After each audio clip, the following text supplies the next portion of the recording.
Have you heard the story of a phone scammer pretending to be a police officer to make restaurant workers do unspeakable things?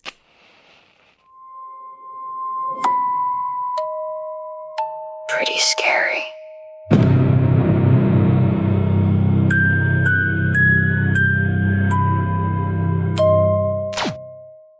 Welcome to Pretty Scary, where each week I'll be getting cosy with you and slipping into the darker side of life. We'll be diving into true crime cases, the paranormal, conspiracy theories, chatting horror films and documentaries, just anything scary, strange or spooky. I want to hear from you too, whether it's a personal story that's happened to you, something that you think we should dive into on this podcast, or a story that you know and you just think that I need to hear it. Well, get in touch. You can email me boo@prettyscary.com and follow along on socials at prettyscarypod. And if you want the full experience, you can watch every episode over on YouTube. Just search for Pretty Scary.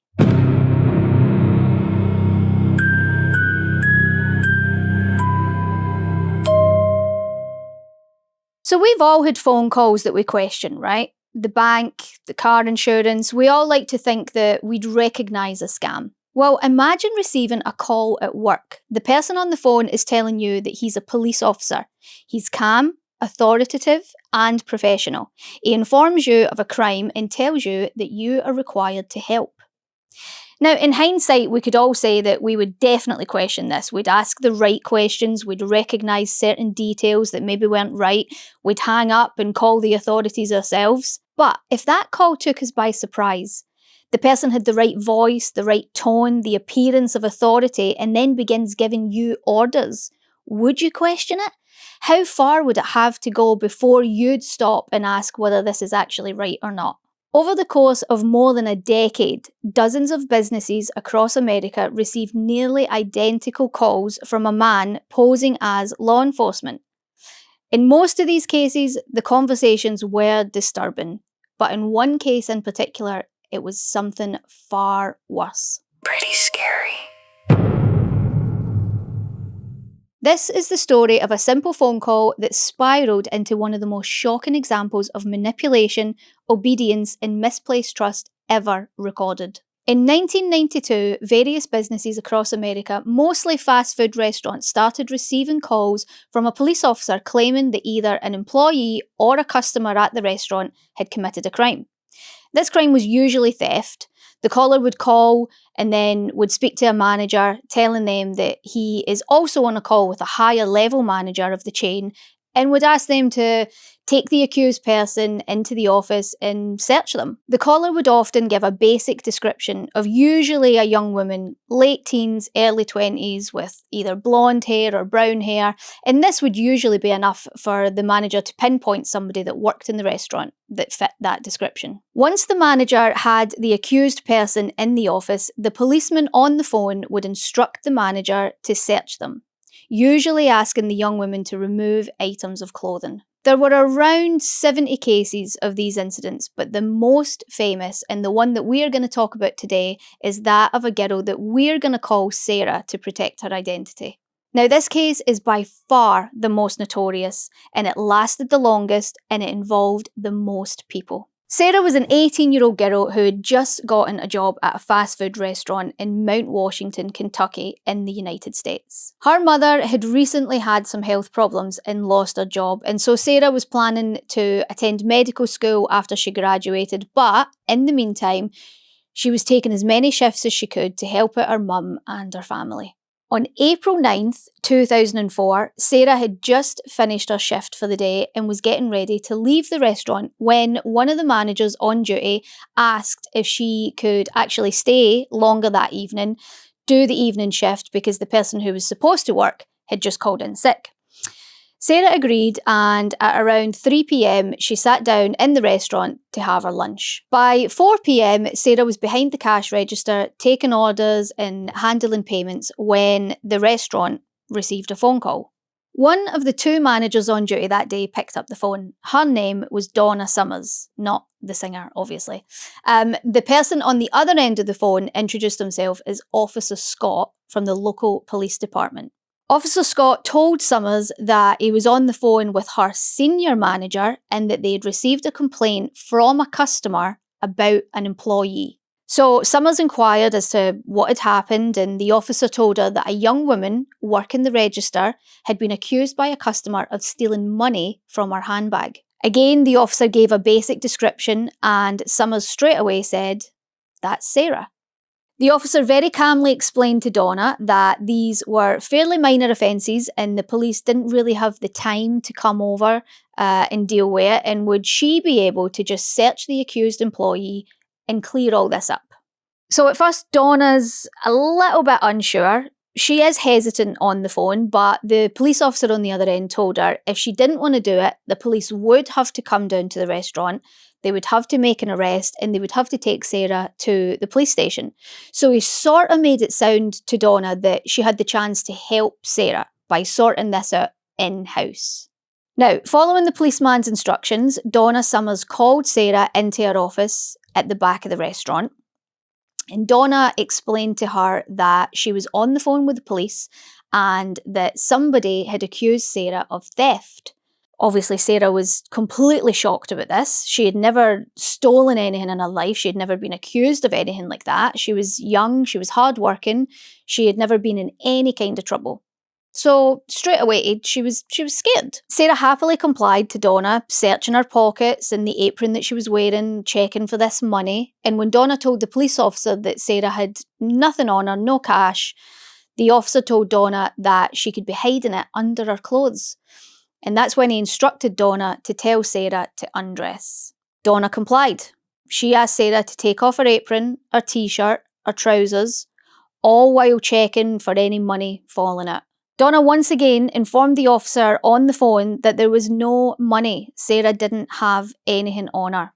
The police officer asked Donna if Sarah had taken off all her clothing. And Donna said yes. And the officer said, "Everything?" Donna replied with yes, except her shoes and underwear. And that's when the police officer told Donna that a strip search means all items of clothing must be removed. Again, Donna complied and told Sarah that she must take off everything. Of course, at this point, Sarah is feeling really uneasy. She's 18, she's young, the police are on the phone, our manager's there who's a lot older than her, and they're both telling her that they're going to come and arrest her if they don't manage to sort this out. And so, ultimately, Sarah does what she's asked to do. At around 4:15 p.m, Sarah's standing in the office with her manager, Donna, completely naked. Donna tells the man on the phone again that there is no money that she can see. Donna then gives Sarah her apron back to cover herself up, but what she does next changes this whole situation.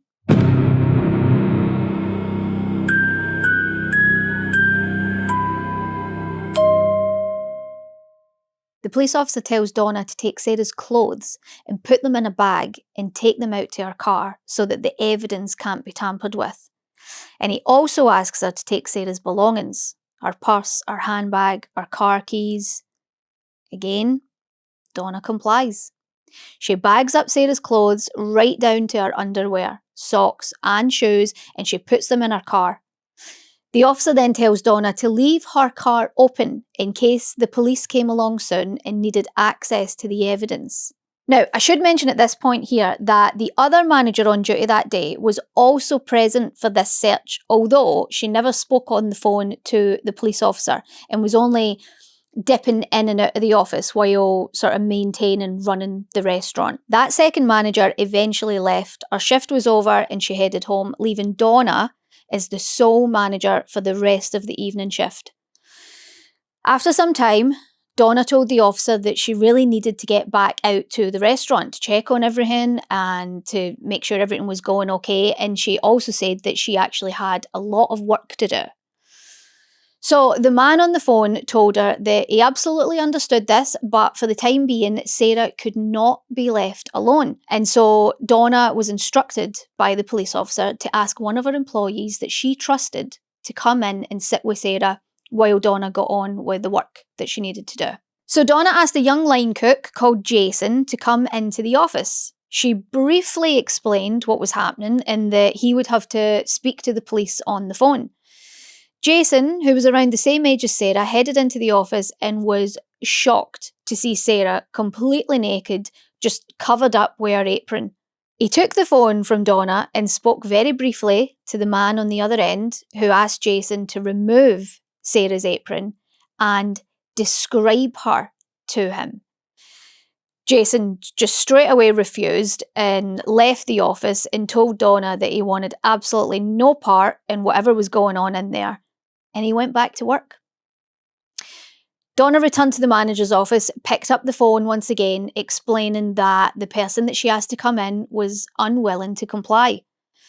The policeman at this point asked Donna if she had someone, preferably a man, that she trusted who could take over this investigation while she did what she had to do in the restaurant. Donna said yes, and she proceeded to call her fiancé, a man named Walter Nix. Donna called him at home and asked him to come into the restaurant because the police were on the phone, there was something going on, and she needed his help. So Walter Nix left his home and made his way to the restaurant. Now, a quick note here.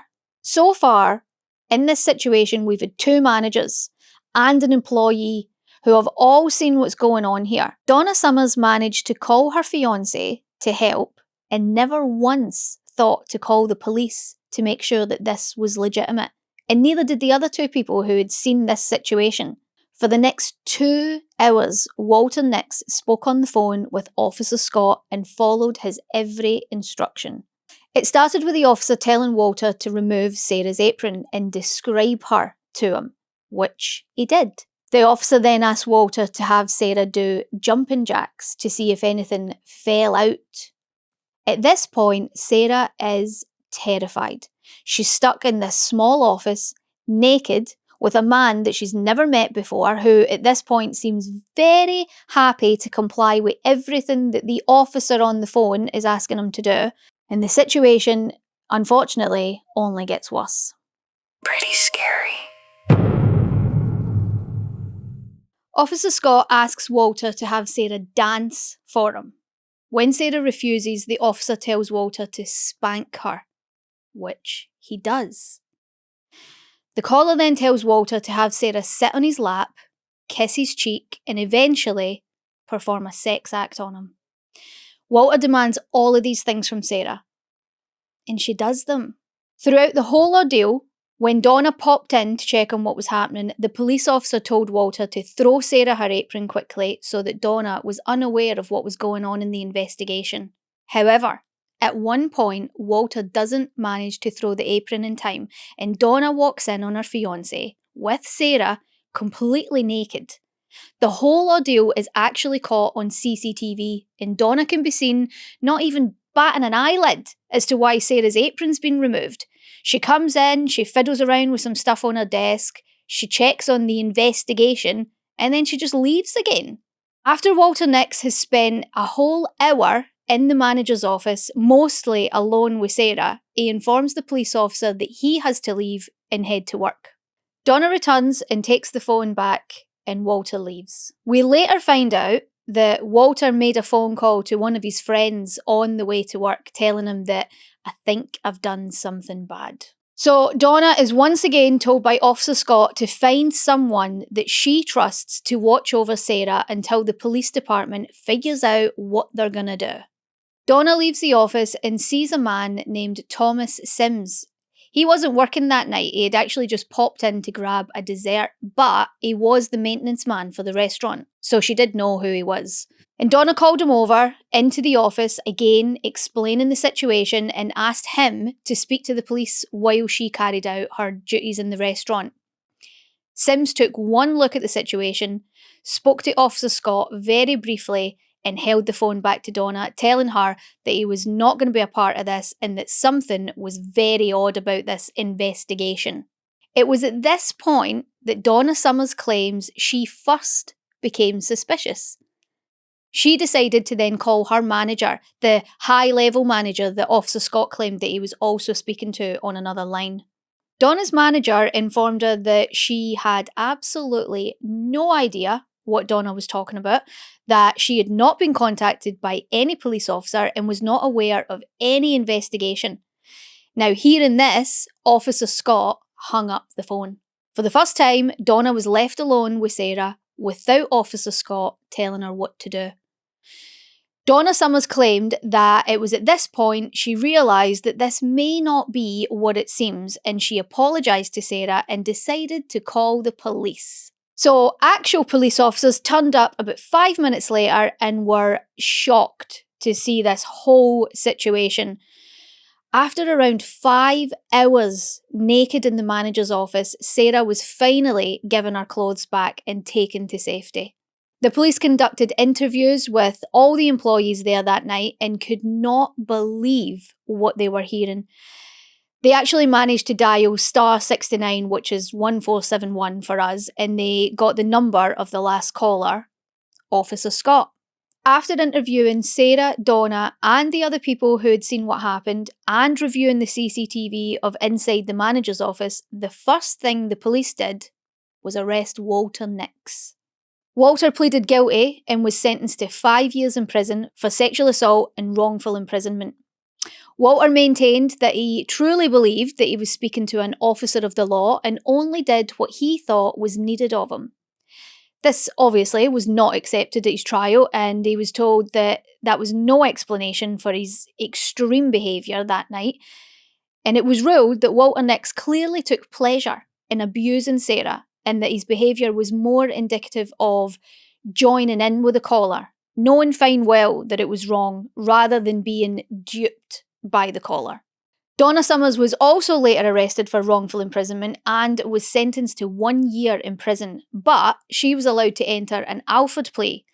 Now, this basically means that she admitted that the state had enough evidence to prosecute her, but she maintained her innocence. So she didn't serve any prison time, but a year of probation instead. Sarah ended up suing the fast food company for $6 million and was eventually awarded $1.1 million. Donna Summers also sued the fast food company for $1 million on the grounds that she was not properly trained for this situation.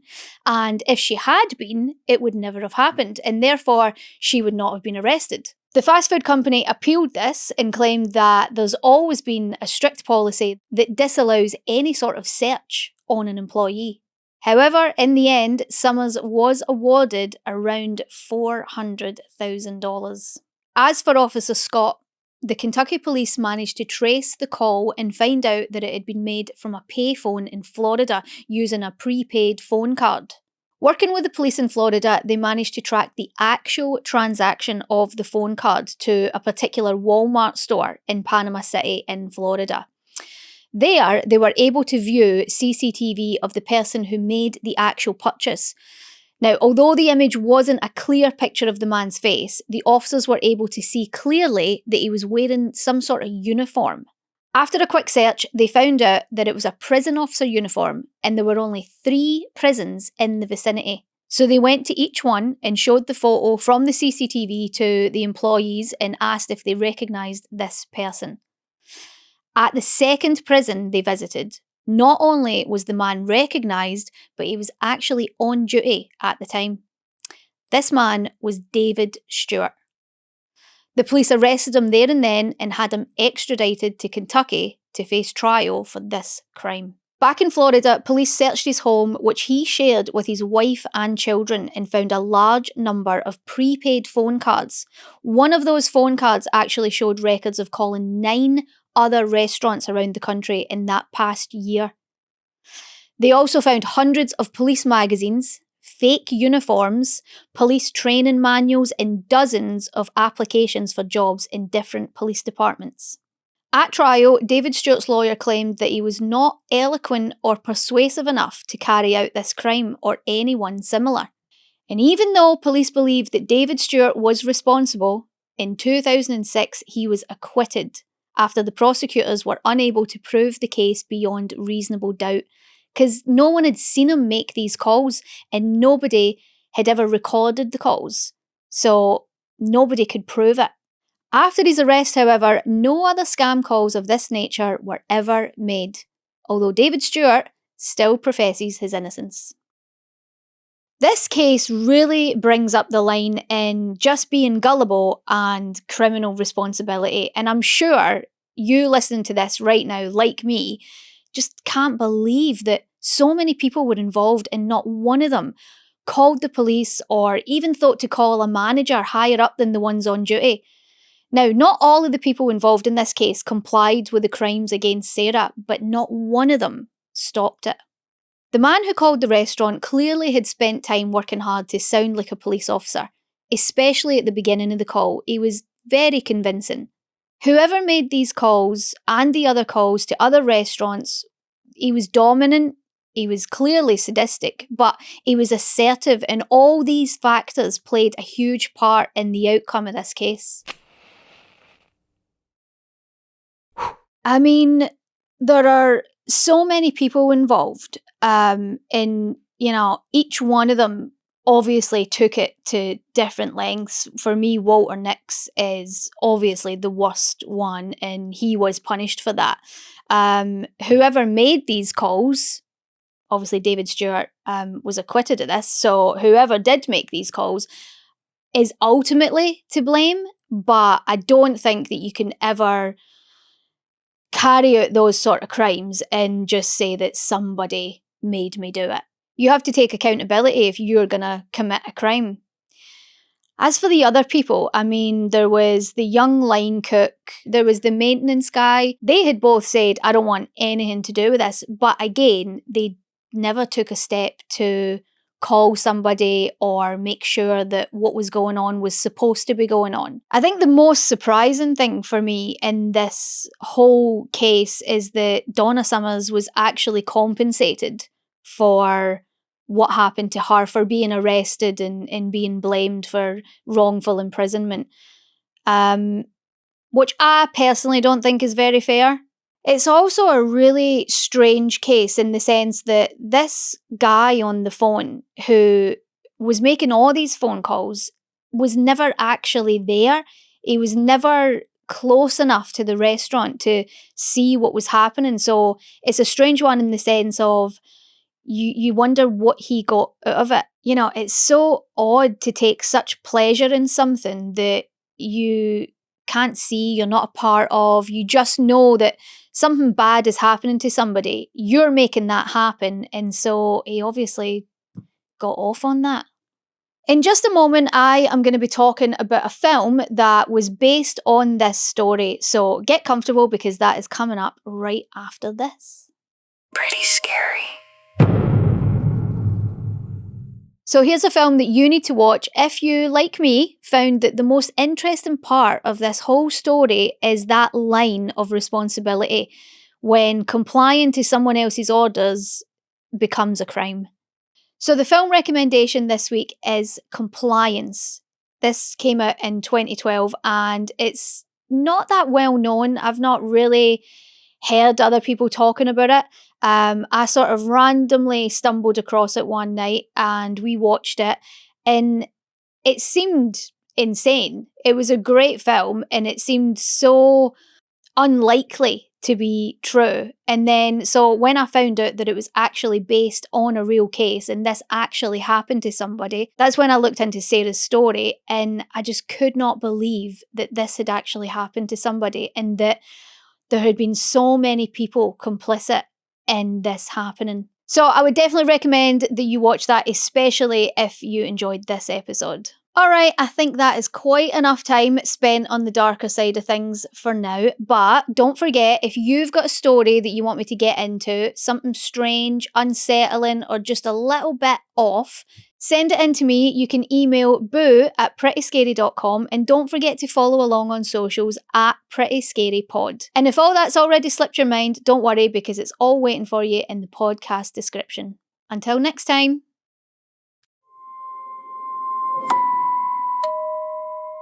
Pretty scary.